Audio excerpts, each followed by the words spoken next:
नारायणसूक्तम्। ॐ सहस्रशीर्षं देवं विश्वाक्षं विश्वशम्भुवं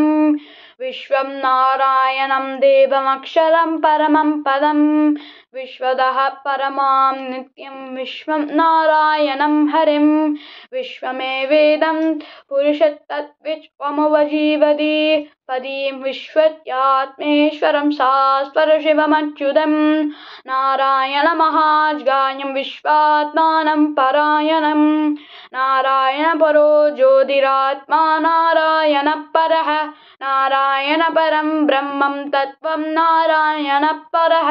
नारायणपरो ध्याता ध्यानं नारायणपरः यश्च किञ्चिज्जगत् सर्वं दृश्यते श्रूयते विवा अन्तर्बहिश्चित् तत्सर्वं व्याप्त नारायणस्थितः अनन्तमव्ययं कमसमुद्रेऽन्तं विश्वशम्भुवं पद्मकोशप्रतीकाशं हृदयं सात्यतोऽहम् अदो निष्ठ्यविदस्यान्ते नाप्त्यामवरदिष्टति ज्वालमालाकुलं पदी विश्वत्यायतनं महत् सन्ददं शिलापिस्तुलं वत्यकोशसन्निवं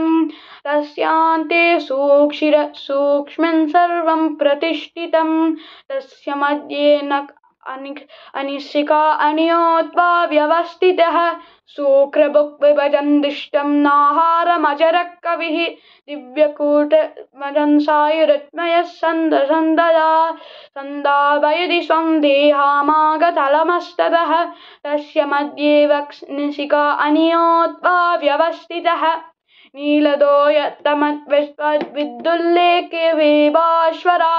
नीवारशोगवत्तन्विभीता वाश्वत्नुभुवमा तस्याशिकाय मध्ये परमात्मा व्यवस्थितः स ब्रह्म स विश्वेन्द्रसोऽक्षरः परमस्वरात् हृदसत्यं परब्रह्मं पुरुषं कृष्णपिङ्गलम् उद्भरेतं विरूपाक्षं विश्वरूपाय वै नमो नमः।